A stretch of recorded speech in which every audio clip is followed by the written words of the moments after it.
सब जग जाने करहु प्रणाम, चोर जुग पानी।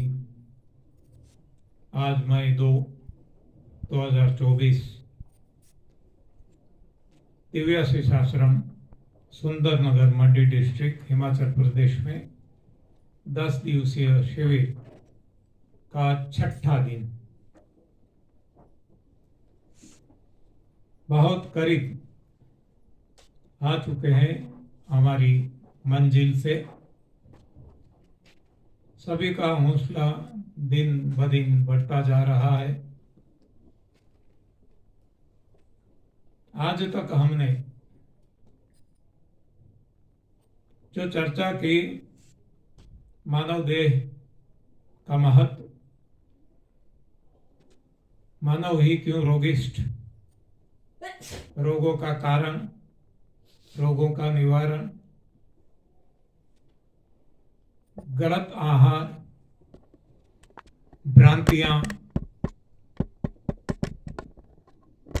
सही आहार, सही जीवन शैली,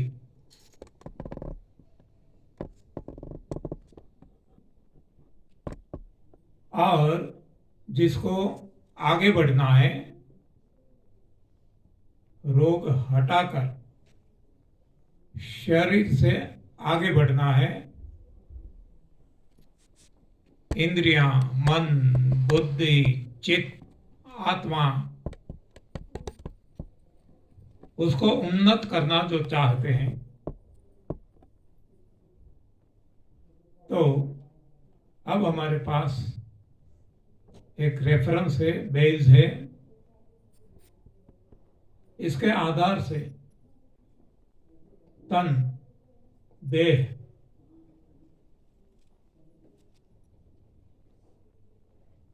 इसके आधार से इंद्रियां, मन, बुद्धि, आत्मा, इसको कैसे ठीक करें, इसकी थोड़ी चर्चा करेंगे। जैसे हमने देखा, गलत खाना खाने से देह में अशुद्धियां बढ़ जाती है।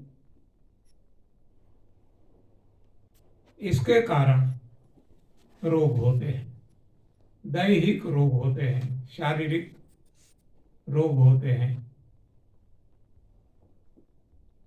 अब इंद्रिय के बारे में देखिए, तो जब इंद्रियों में खराबी आ जाती है, अशुद्धियां आ जाती है, तब इंद्रियों के रोग होते हैं। और इंद्रियों के जो रोग है उनको हम कहते हैं कमजोरी। दैहिक रोग हमने देख लिया, डायबिटीज, बीपी, एसिडिटी, माइग्रेन, सांस, कैंसर, नाना प्रकार के। तो उसी तरह इंद्रियों के रोग है कमजोरी, यानी कि हमारी आंख से देखने की जो पावर है, दृष्टि है, वो कमजोर हो जाए, सुनने का कमजोर हो जाए, सारी इंद्रियां, हाथ पैर है, थकान लगने लगे, तो एक कमजोरी, इसका कारण भी अशुद्धियां हैं। लेकिन ये अशुद्धियां जो है इंद्रियों की अशुद्धियां है, और ये अशुद्धि भी खान पान से ही आती है, गलत खान से। और इस अशुद्धि को कहा जाता है एसिड। एसिड की वजह से जकड़न आ जाती है हमारे सारे स्नायुओं में, और जकड़न की वजह से हाथ पैर थकान महसूस करते हैं, आंखें की जो दृष्टि है वो पूरा अपना जैसा हलन चलन होना चाहिए वो नहीं कर पाती, स्टिफनेस के कारण, स्नायुओं के जकड़न के कारण, तो दृष्टि कमजोर हो जाती है। उसी तरह जो सुनने का है कान से, वहीं भी ऐसे ही काम अंदर होता है स्नायुओं के मदद से, ये भी अच्छी तरह से नहीं हो सकते, तो सुनने का भी कमजोर हो जाता है। इसी तरह से हर कोई इंद्रियां एसिड की वजह से कमजोरी महसूस करती है। तो अब स्वाभाविक है कि एसिड को यदि हटा दे, इम्प्योरिटी को हटा दे, अशुद्धियों को हटा दे, तो फिर से फ्लेक्सिबिलिटी आ जाएगी और फिर से सारी इंद्रियां ठीक से काम करने लगेगी। आंख भी देखने लगेगी अच्छी तरह से, चश्मे हट जाएंगे, कान भी अच्छी तरह से सुनने लगेंगे, हाथ पैर अच्छी तरह से काम करने लगेंगे, थकान का नामो निशान नहीं रहेगा। देखो इस उम्र में भी आजकल हम थकान नहीं महसूस करते, इतना ट्रैवलिंग करते हैं, हाँ, यहाँ से वहाँ यहाँ जाते रहते हैं, फिर भी हमें कोई थकान नहीं लगती। और केवल हमें नहीं, हर कोई साधक का ये अनुभव है, करोड़ों का, आपका भी होगा। तो यहाँ इंद्रियों के रोग कमजोरी, कमजोरी का कारण अशुद्धि, अशुद्धि एसिड, और एसिड को यदि हटा दें तो कमजोरी दूर हो जाएगी, इंद्रियों के रोग दूर हो जाएंगे। तो अब एसिड को कैसे हटाएं? वहां तो 3 टूल हमने इस्तेमाल किए, संजीवनी, लंघन और क्लींजिंग जूस। तो यहाँ इंद्रियों के लिए क्या करें? तो इंद्रियों के लिए जो है वो लंघन, यहाँ वो काम में आता है। लंघनम परम औषधम, यानी कि जितना जितना हमारा लंघन बढ़ेगा उतनी हमारी कमजोरियां कम होती जाएगी। ये जब आप धीरे धीरे धीरे आगे बढ़ेंगे तब आपको हर किसी को अनुभव खुद का होगा। तो ये तन के बाद इंद्रियां। अब मन के रोग है मनोरोग, मेंटल टेंशन, मानसिक तनाव।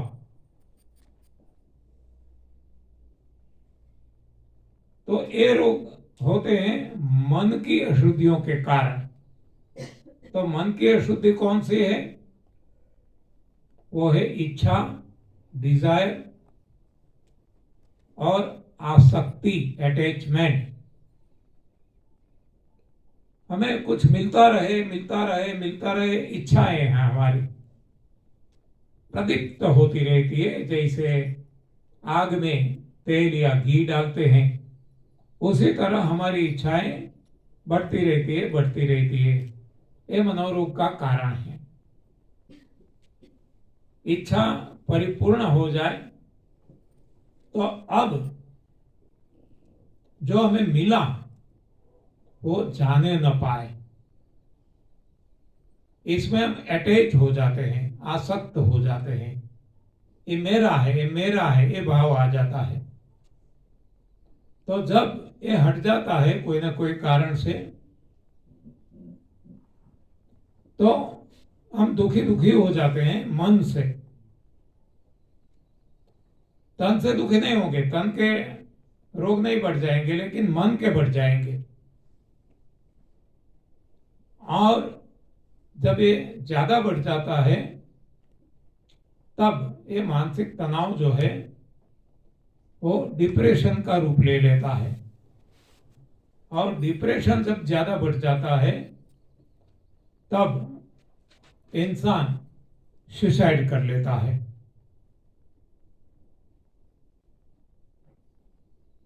तो अब मन की अशुद्धियां कौन सी है जिससे मनोरोग होते हैं? ये अशुद्धियां इच्छा और आसक्ति, तो इसको हटाने का टूल क्या है, साधन क्या है? वहां तो हमने देख लिया तन के लिए 3 टूल्स, इंद्रियों के लिए लंघन 1 टूल, तो मन के लिए ये टूल जो है वो है सेवा, देना।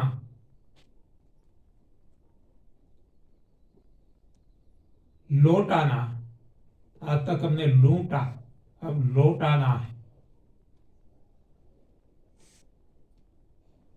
आज तक हमने इकट्ठा किया, अब देना है, वितरण करना है, डिस्ट्रीब्यूट करना है।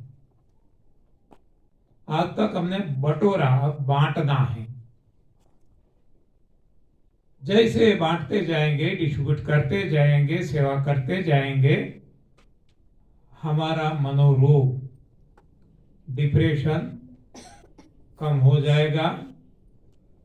मेंटल टेंशन कम होते होते नेस्त नाबूद हो जाएगा और अब हम सही आनंद लौट सकेंगे। और ये जो आनंद है वो निजानंद है, सहजानंद है, मुक्तानंद है, प्रेमानंद है, अखंड आनंद है, शिवानंद है, जो भी हम नाम दें, कि जो अब कभी कम होने वाला नहीं है, एक सा रहेगा। तो इसके लिए वितरण, सेवा, डिस्ट्रीब्यूशन, बांटना, हाँ, बहुत सारे नाम हम दे सकते हैं, समझ सकते हैं। सभी शास्त्रों में बताया है कि हर किसी को, हर कोई इंसान को अपनी आय से टाइथिंग, दशांश, दसबंध निकालना है। जो रामचरितमानस में सेवा बताया है, तप सेवा, ये दूसरा चरण।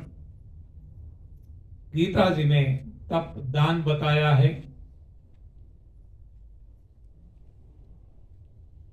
बाइबल में चैरिटी बताया है, फास्टिंग चैरिटी। कुरान में ज़कात बताया है, रोजा ज़कात। गुरु ग्रंथ साहिब में 10 बंद बताया है, उपवास 10 बंद। ऐसे जितने भी शास्त्र है सभी में सेवा का महत्व बताया है। वैसे हम देखते हैं तो जितने भी सजीव, निर्जीव, चल अचल पदार्थ है इस जगत में सेवा करते हैं। कोई भी ले लो, निर्जीव जिसको हम कहते हैं पहाड़ियां, नदियां, ये सारे भी सेवा करते हैं। सजीव में हर कोई प्राणी, वनस्पति जगत, पेड़ पौधे, ये भी सेवा करते हैं। लेकिन एक हम है इंसान, वो सेवा की जगह मेवा की अपेक्षा रखते हैं और कुछ लेना, बांटना नहीं लेकिन बटोरना, इकट्ठा करना, इसमें ही पड़ा रहता है।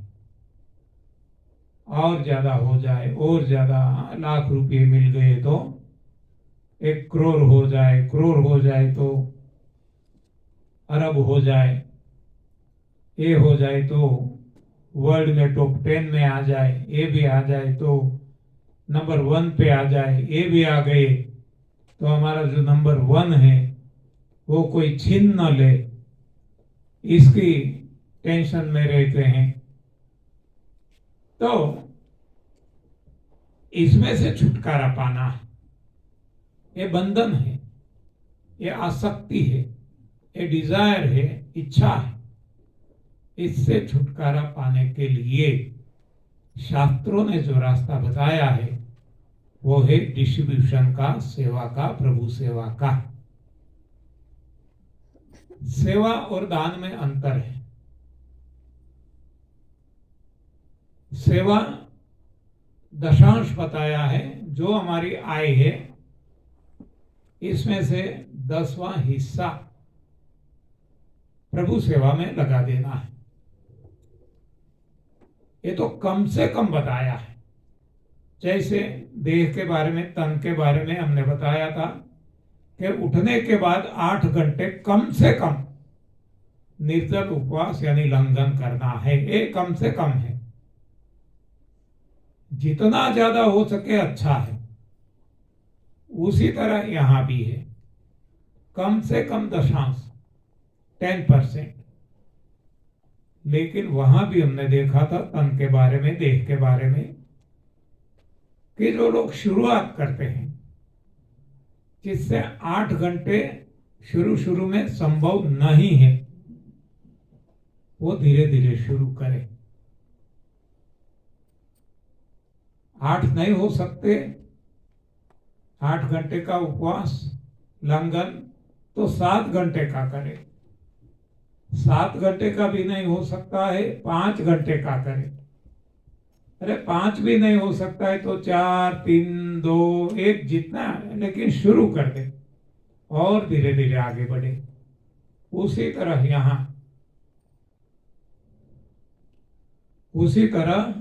यहां सेवा में दशांश ना हो सके, 10% ना हो सके तो 9%, 9 भी ना हो सके तो 8%, 8 भी ना हो सके तो 7%, 7 भी ना हो सके तो 6, 5, 4, 3, 2, 1, हाँ, जहां से हो सके शुरुआत करें।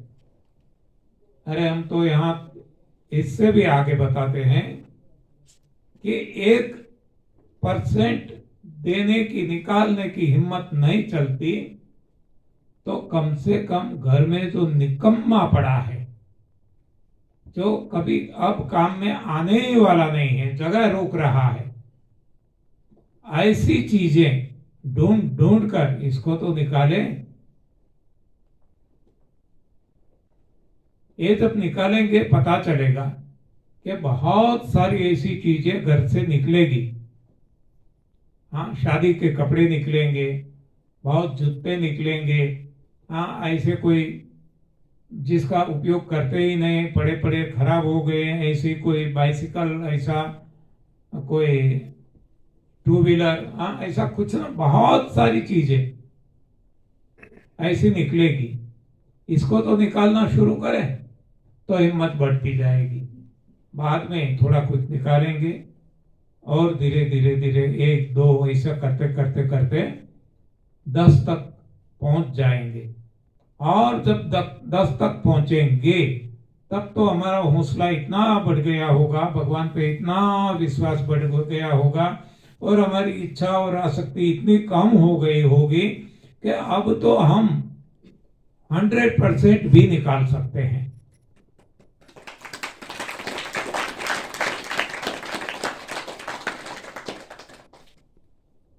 तो ये सब कुछ संभव है। देखो, आनंदी मान तो वैसे भी साध्वी है, लेकिन उन्होंने भी जो अपना भक्ति का तरीका था वो बदल दिया और सेवा में समर्पित कर दिया अपना जीवन। सुरेश जी है, सारा जीवन समर्पित कर दिया। खुद ने तो कर दिया, अपने परिवार वालों ने भी साथ दिया। आपके सामने पिंड्या जी भी है, हाँ, अब इच्छा नहीं रहती कि घर पे रहे, बच्चों के साथ रहे। हाँ, कोई इच्छा नहीं, कोई आसक्ति नहीं। इसमें ही जो मौज मजा आनंद आता है वो उनको ही पता चलता है जो करते हैं। तो हर किसी के लिए ये स्थिति आ सकती है, किसी का कम, किसी को ज्यादा, लेकिन करना पड़ेगा, शुरुआत करनी पड़ेगी। बाकी तो धीरे धीरे हौसला बढ़ता जाएगा, आत्मविश्वास, कॉन्फिडेंस बढ़ता जाएगा, जैसे जैसे परिणाम मिलता जाएगा। जैसे यहाँ भी तन के बारे में हमने देखा, लंघन में शुरुआत में हिम्मत नहीं होती, लेकिन जैसे कुछ शुरुआत करते हैं, रिजल्ट आना शुरू हो जाता है, तो बाद में वहां भी हमारी हौसला बढ़ता जाता है और हम आगे आगे ज्यादा लंघन, ज्यादा उपवास करने लगते हैं। और ये जो उपवास है वो वहां अब रियल उपवास बन जाता है, आत्मा को परमात्मा को मिलाने का, और इसको तपस्या कहते हैं, तप कहते हैं। तो इसको जब भावना हमारी बढ़ जाती है और हम समर्पित हो जाते हैं भगवान को, तब इसको सेवा कहा जाता है, प्रभु सेवा। तो सेवा में हमेशा ऐसा है कि पहले निकालना है जो बच गया। हाँ, मान लो खाने भगवान को खिलाना है, तो पहले भगवान का भाग अलग कर देना है। प्रभु आरोग्य आपके लिए, ये जो आप चाहते हैं, पत्रम पुष्पम फलम तोयम, कंद मूल फूल फल पत्ती पानी, आप आरोग्य, ऐसा उनको। बाकी तो बाद में जब भी हम भी खाएंगे तो अब ऐसी हमारी स्थिति हो जाएगी, अब हम नहीं खाएंगे, अब हम प्रभु को खिलाएंगे कि हे मेरे नाथ, हे प्रभु, आप आरोग्य, आप खाइए। तो स्थिति ही अलग हो जाएगी। ऐसी जब स्थिति आ जाती है, तब ये सारे नियम हमारे एनडीएस, एएनडीएस निकल जाते हैं। कोई नियम वहां लागू नहीं। बाद में तो जहर भी पिएंगे ना तो भी पच जाएगा हमें कुछ, क्योंकि हम नहीं पीते हैं, भगवान पीते हैं, और भगवान को कुछ होने वाला है नहीं।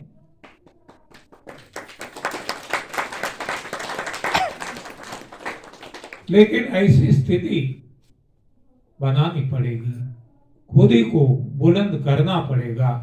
जैसे मेरा भाई ने सारा कटोरा जहर जो राणो जी ने, उनके पतिदेव ने भेजा था, उनको मालूम था, जानते हुए भी वो, क्योंकि भगवान पे इतना भरोसा था, वो पी गए, उनको कुछ नहीं हुआ। तो ये सहज स्वाभाविक है सभी के लिए। तो बाद में ये पकाया हुआ खाए ना खाए, ये मांस मच्छी अंडे खाए ना खाए, दूध से बने चीजें, अनाज दालें खाए, वो कोई नियम नहीं रहेगा और खाने की भी जरूरत नहीं पड़ेगी। हाँ, ऐसी स्थिति आ जाएगी। तो ये सेवा धीरे धीरे धीरे आगे बढ़ना है, लेकिन भाव सेवा का होना चाहिए, ये बहुत जरूरी है। भाव यदि दान का रहा, ज्यादातर हर कोई इंसान देते हैं, लेकिन दान देते हैं, डोनेशन देते हैं। तो दान देने से क्या होता है, हम सब जानते हैं, जैसा करते हैं वैसा पाते हैं, जैसा बोते हैं वैसा काटते हैं, जैसा एक्शन वैसा रिएक्शन रहता है, जैसी क्रिया वैसी प्रतिक्रिया होती है। तो जैसे जो भाव से हम देते हैं वही भाव हमें वापस मिलता है। तो यदि हम भिखारी भाव से देंगे तो हमें मिलेगा, जो दिया मिलेगा। मान लो पैसे दिए, धन दिया, वस्त्र दिया, गहने दिए, जो भी दिया, कई गुना होके मिलेंगे, वो तो प्रभु का नियम है। लेकिन जिस भाव से दिया वो भाव भी मल्टीप्लाई होके मिलेगा। यानी कि गरीब समझ के दिया भिखारी समझ के दिया, जरूरतमंद समझ के दिया, तो वो ही भाव हमें मल्टीप्लाई होके मिलेगा। इसको समझाने के लिए एक एग्जाम्पल किसी ने दिया है कि एक भिखारी एक सम्राट राजा के पास गया। उसी वक्त राजा देव दर्शन पूजा अर्चन के लिए जा रहा है। भिखारी को राजा ने बताया, अभी मैं आया, आप ठहरो। भिखारी ने सोचा, मैं यहाँ ठहर के क्या करूं, मैं भी चाहूं, चलो मुझे भी देव दर्शन का लाभ मिल जाए। जैसे ही राजा पूजा अर्चना करके बाहर निकला, भिखारी को देखा, भिखारी से पूछा, बोलिए अब क्या क्यों आना हुआ। अब भिखारी का जवाब आप देखो। भिखारी कहता है कि मैं भिखारी की भीख नहीं लेता। हाँ, राजा तो अचंभे में पड़ गया, तो कहना क्या चाहता है, मुझे तो भिखारी समझता है क्या। भिखारी ने बताया, मुझे माफ करना, आप बहुत बड़े भिखारी हो। मैंने अपने कानों से सुना है आपने भगवान से क्या क्या नहीं मांगा। मेरा साम्राज्य बढ़ जाए, मेरे राज्य में बहुत बारिश हो जाए, बहुत फसल हो जाए, ये हो जाए, वो हो जाए। हाँ, आप तो बहुत बड़े भिखारी हो। तो ये जो भिखारी है वो मानसिकता है। वो धन मिलने से वो भिखारी मिट नहीं जाता। चोरी भी एक मानसिकता है। हाँ, कितना भी धन आ जाए, लेकिन जिसकी मानसिकता चोरी की, वो चोरी कर ही लेगा। छोटी छोटी चोरी भी कर लेगा, कागज की, पेन की, हाँ, किसी की भी। तो ये मानसिकता है। और मानसिकता जो है वो सूक्ष्म रूप है। ये जो हम कुछ देते हैं, मटेरियल पदार्थ, धन, कपड़े, गहने, प्रॉपर्टी, कुछ भी, ये स्थूल है, स्थूल रूप है, देने का स्थूल रूप। और जिस भाव से देते हैं वो सूक्ष्म रूप है। यानी कि जिसको स्थूल कहते हैं वो हार्डवेयर है, और जिसको सूक्ष्म कहते हैं वो सॉफ्टवेयर है। तो जिस भाव से देंगे वो भाव भी मल्टीप्लाई होके लौट के आएगा, हमें मिलेगा, और कई गुना ज्यादा होके मिलेगा। तो जब भी हम कुछ दें तो भगवान भाव से दे। जरूरतमंद समझ कर नहीं, भिखारी समझ कर नहीं। भगवान कोई भिखारी नहीं है, भगवान कोई जरूरतमंद नहीं है।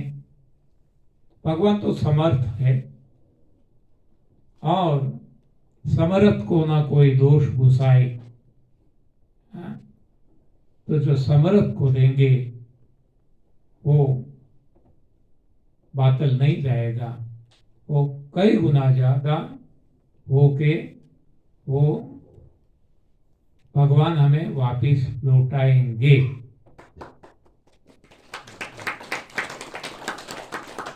हर किसी का अनुभव है, आप भी अनुभव करके देख सकते हैं। शुरू शुरू में हिम्मत नहीं होगी, हमें भी पता है, हमारा अनुभव है, हमारे भी हिम्मत नहीं होती थी। लेकिन जैसे जैसे हिम्मत करने लगे, हिम्मत बढ़ती जाती है, क्योंकि परिणाम मिलना शुरू हो जाता है।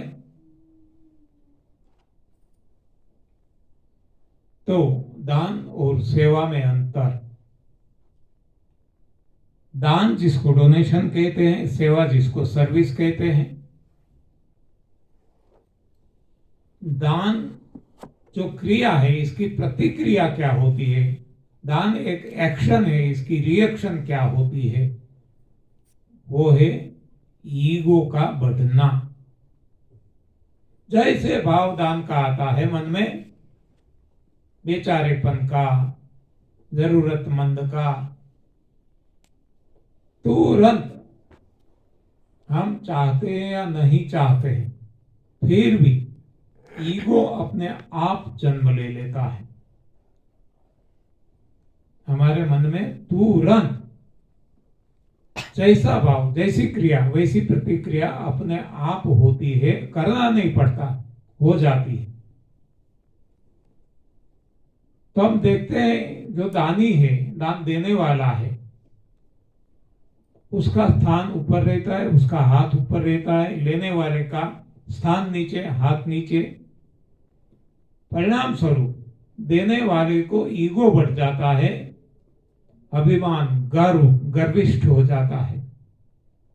वो नहीं चाहता है, फिर भी होगा, क्योंकि ये क्रिया की प्रतिक्रिया है। तो गर्व जब आ जाता है तब ये दुखी दुखी हो जाता है। ये गर्व का परिणाम है। किसी ने बताया है कि गर्व कियो सोइनर हायरो, सियाराम जी से गर्व कियो सोइनर हायरो। बहुत सारे वहां उदाहरण, एग्जाम्पल्स दिए गए हैं। तो ये दुखी होता है, देने वाला दुखी, डोनर दुखी, और लेने वाला भी दुखी। लेने वालों को ऐसी एक भाव आता है कि मैंने ऐसे कौन से पाप किए होंगे कि आज मुझे किसी के सामने हाथ फैलाना पड़ता है, मांगना पड़ता है। मांगना किसी को पसंद नहीं है, मजबूरी है।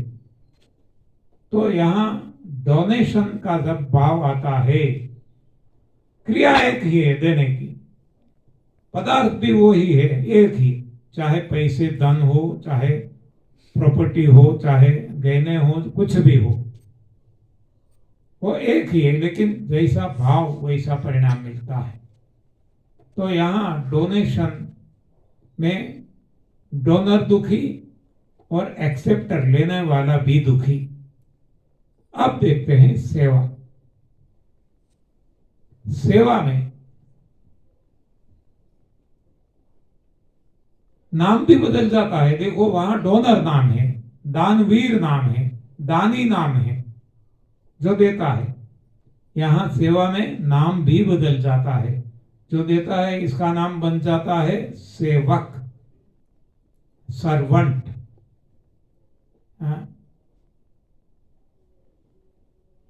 तो सेवक जो है इसका स्थान नीचे रहता है, और जो सेव्य है उसका स्थान ऊपर आ जाता है। जैसे कि भगवान को भक्त देता है, भगवान का स्थान ऊपर रहता है, भक्त का स्थान नीचे रहता है। और भक्त आप देखना कभी इसको ईगो नहीं आएगा, घमंड नहीं आएगा। वो जितना जितना देता जाएगा वो नम्र विनम्र बनता जाएगा। ये इसकी प्रतिक्रिया है सेवा की, अपने आप होता है, करना नहीं पड़ता है। उसी तरह जब गुरु को शिष्य देता है, शिष्य का स्थान नीचे रहता है, शिष्य नम्र विनम्र बनता है, गुरु का स्थान ऊपर। गुरु प्रसन्न रहते हैं, प्रभु प्रसन्न रहते हैं। संतान जब सेवा भाव से अपनी माता पिता की सेवा करते हैं, तब संतान भी नम्र विनम्र बनते जाते हैं और माँ बाप प्रसन्न रहते हैं। यहाँ माँ बाप, गुरु, प्रभु, हर कोई प्रसन्न रहते हैं। और उनकी जो भीतर की प्रसन्नता है वो ही तो आशीर्वाद है। हम लोगों के पास जाते हैं, गुरु पैर पकड़ते हैं और कहते हैं हमें आशीर्वाद दीजिए, हमारे सर पे हाथ रखिए। कुछ नहीं होगा, कुछ नहीं। ये कोई ऐसी करने की क्रिया नहीं है, वो तो अपने आप होने की है। जैसे आप प्रसन्न रखेंगे अपने आप आशीर्वाद निकल जाएगा। वो सही में आशीर्वाद है और वो काम करता है। कोई ऐसा आपको बताएगा, मुंह से बोलेगा जा बेटा तेरा कल्याण हो, कभी कल्याण नहीं होगा। हाँ, कल्याण उनका शायद हो सकता है, हाँ, लेकिन देने वाले का नहीं होगा। तो ये भावना जो है, सेवा भाव होना चाहिए, तभी हमें प्रभु प्रसन्नता का, गुरु प्रसन्न का, माता पिता की प्रसन्नता का फल हमें मिलेगा। और वो सूक्ष्म होता है, वो दिखाई नहीं देगा, कोई ना कोई तरीके से वो हमें वापिस मिलेगा ही। तो जब भी हम सेवा करें तो भाव सेवा का रखें। नहीं आता है क्योंकि आज तक ऐसी सोच भी नहीं है, आज तक हम भ्रांति में भटकते रहे, डोनेशन को ही सेवा कहते रहे। हाँ? तो जब तक हमारी ऐसी कक्षा नहीं होती तब तक हम जब भी भीतर से ऐसी इच्छा हो जाए देने की, सोचे मत, दे दे। अभी वैसे तो श्रीमद् भगवद गीता में भी बताया है कि सुपात्र को देना है, लेकिन हमारी ही पात्रता नहीं है। सुपात्र या कुपात्र डिसाइड करने की हमारी ही पात्रता नहीं है। तब तक हम पात्र, कुपात्र, सुपात्र कुछ भी न सोचे, और जो हमारी भीतर जो भगवान बैठे हैं, हमारी जो आत्मा कहे, परमात्मा कहे, वहां दे दे, वो भगवान देख लेंगे। हाँ, तो इससे हमारा ईगो नहीं बढ़ेगा। देने के बारे में हम बहुत सारे एग्जाम्पल ले सकते हैं। एक महाभारत का एग्जाम्पल ले ले। महाभारत में द्रौपदी एक पात्र है, पांडव पत्नी।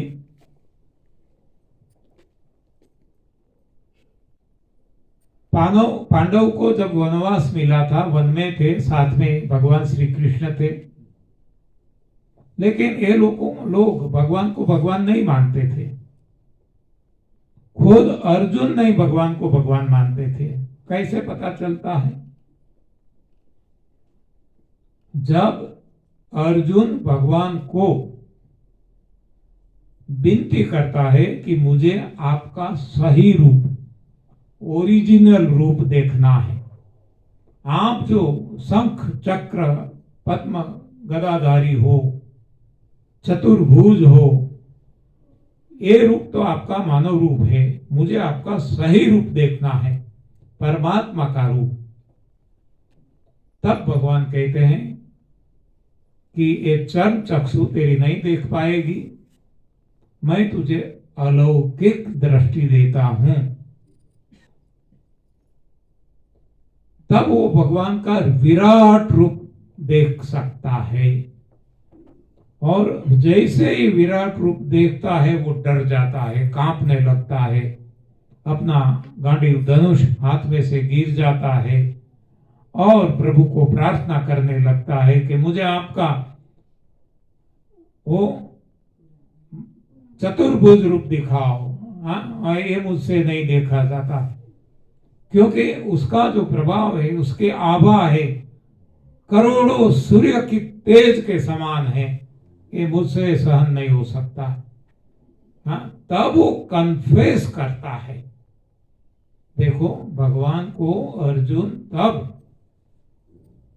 बताता है, कन्फेस करता है, स्वीकार करता है कि भगवान, मैंने आज तक आपको मेरा सखा माना, मैंने प्रत्यक्ष में, खान पान में, सभी जगह आपकी मजाक उड़ाई, एक सखा मानकर मुझे अब माफ करना।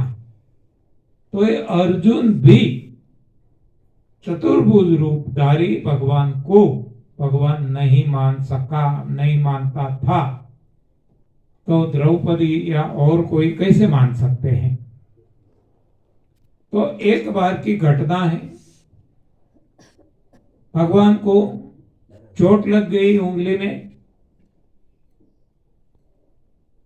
द्रौपदी ने सोचा कि यहां तो कौन मदद कर सकता है, तो बेचारा मानकर, भगवान को बेचारा मानकर अपनी साड़ी में से थोड़ा कपड़ा फाड़कर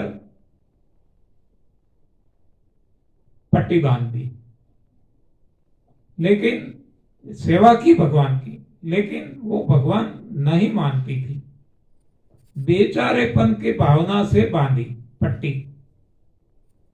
तो अब देखो भगवान का तो नियम है, जो दिया वो वापिस पदार्थ लौटाना है, और जिस भाव से दिया वो भाव भी कई गुना ज्यादा लौटाना है।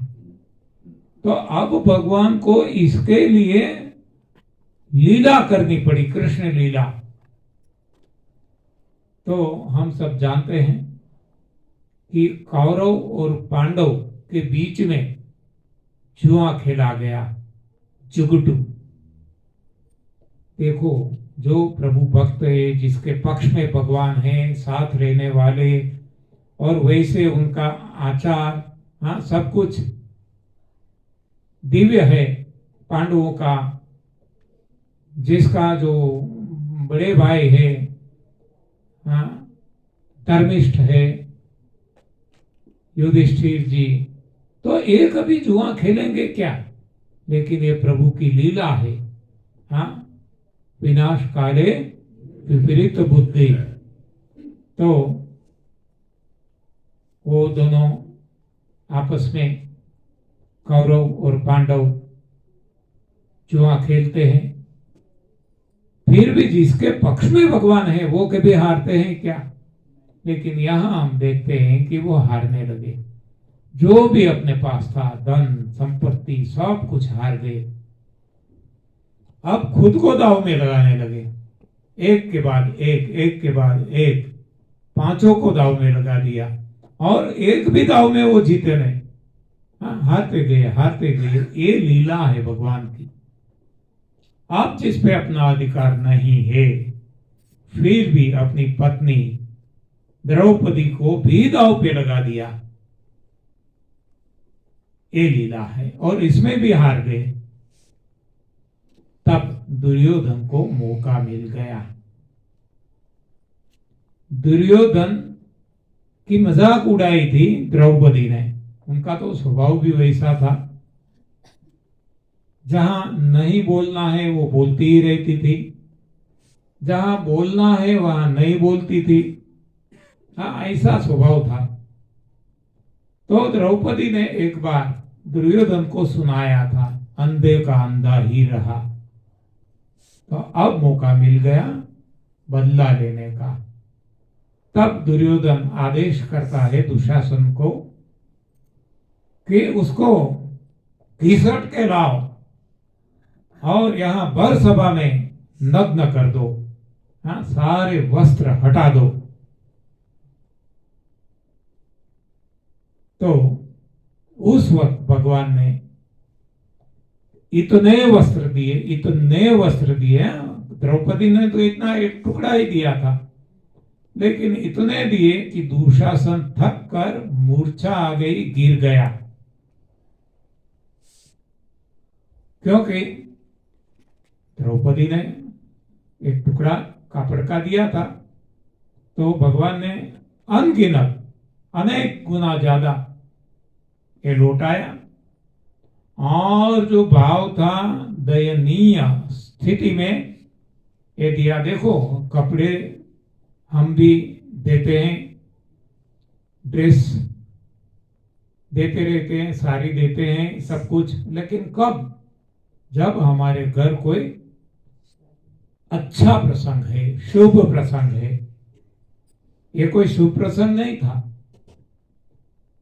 लेकिन ये जो क्रिया प्रतिक्रिया का नियम है प्रभु का, ये नियम के हिसाब से प्रभु को ये लीला करनी पड़ी। यानी कि यहाँ कोई दोष देते हैं पांडवों को, कोई दोष देते हैं दुर्योधन को, दुशासन को, तो ये गलत है। दोष यदि है तो द्रौपदी का खुद का है कि उसने भगवान को भगवान नहीं माना, बेचारा मानकर ये पट्टी बांधी। तो जब हम कुछ कार्य करें तो भाव भी हमारा सेवा भाव का रहे, ये यहाँ हमें सीखने को मिलता है। तो